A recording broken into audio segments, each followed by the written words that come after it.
Hello, thank you guys so much for coming out today. I really appreciate your time and your attendance. My name is Carissa Davidson, and during the next few minutes, I will cover why abortion should not be legal, just like murder. First, discussing how life starts at fertilization, not at birth. Secondly, how there is a choice in abortion, and that choice is abstinence, not murder. And then lastly, just reminding all of you guys that there is a solution to your problem, whether it be an unplanned pregnancy or unfortunate rape, but understanding that God is in control of all situations. He puts us through these trials, and He does have a plan for us. So let's begin with my first point. Life starts at fertilization. According to the NRLC, life begins at fertilization. Once the sperm and the ovum combine, they're going to create a single cell, and that begins this process known as life. As long as that's not interrupted, a human being is formed.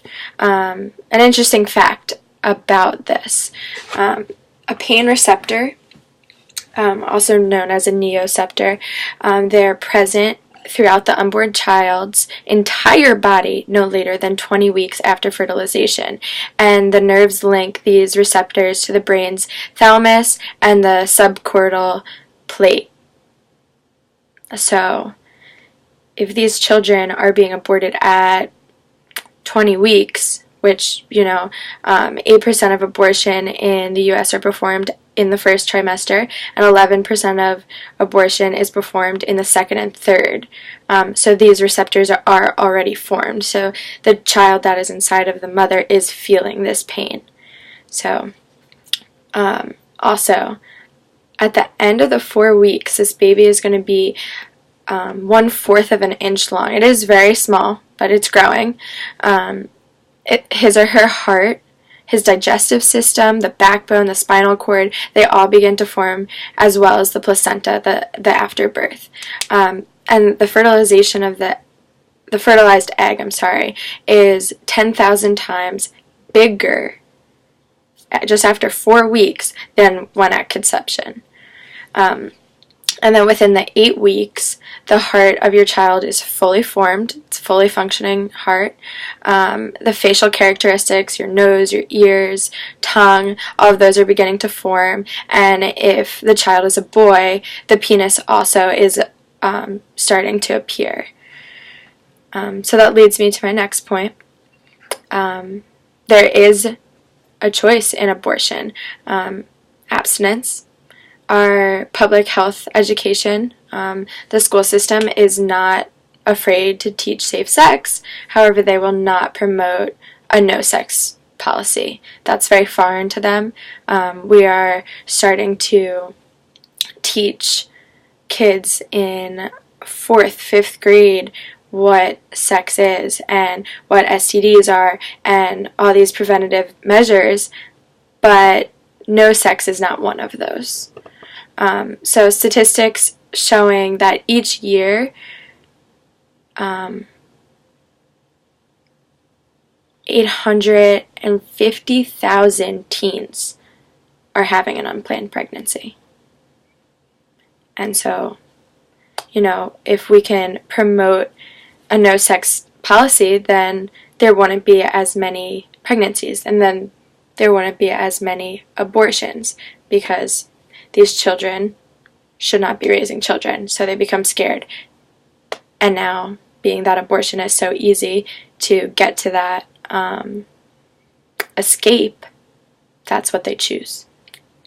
And another thing that pro-choice believers tend to use as an argument is that women are sometimes raped, and they shouldn't have to deal with the child that reminds them of all this pain and suffering. But statistics shows that only 1% of women who have abortions were raped. It's a very, very minute number. So lastly, being that some women do have abortions because of rape. Unfortunately, that's a very common thing in our society, but we need to be reminded that God does have a plan for us. Even in these times of trial, He is seeking you out. Just like the child that's inside of you, He has a plan for you. He has a plan for your child. Jeremiah 1:5 says, "Before I formed you in the womb, I knew you. Before you were born, I set you apart. I appointed you to the prophet to the nations." God already has a plan for your child. He has a plan for you. He knew this child was coming. So there's no need to take him away. There's really not. Another verse supporting that, Joshua 1:9 says, "Have I not commanded you? Be strong and courageous. Do not be afraid. Do not be discouraged. For the Lord your God will be with you wherever you go." Wherever you go. Even in these times of trial. I mean, if you're choosing to have sex and you get pregnant and that's your consequence, to some people that's what they think it is, but reality, Psalms 127:3 says, "Children are a gift from God." We have to be reminded that even unplanned, this is a gift that is inside of you. Not everyone can have a child. And yes, that may be a sucky situation, but it's your situation, and God is going to hold your hand through it all. He really will. So, in conclusion, as I spoke about earlier, I just want to reiterate that I do not believe that abortion should be legal. I don't think it should be a choice, because we have to remember that fertilization is where life begins. There's a choice of no sex, then you won't have to come to this predicament. And then lastly, be reminded that God is in control. He's in control of your every move. He's got your back. And just like one day you'll be able to have your child's back, and they'll be able to appreciate it, and you'll be able to look at that child and say, wow, I cannot believe that I for a second could have not had you in my life, because you are a gift from God to me. So thanks again, guys. I hope that you're able to really think about these things, and I hopefully you're never in a situation where you have to dwell on the two choices, but if you do, I hope that you choose to view your child as a gift and not as an option. Thank you.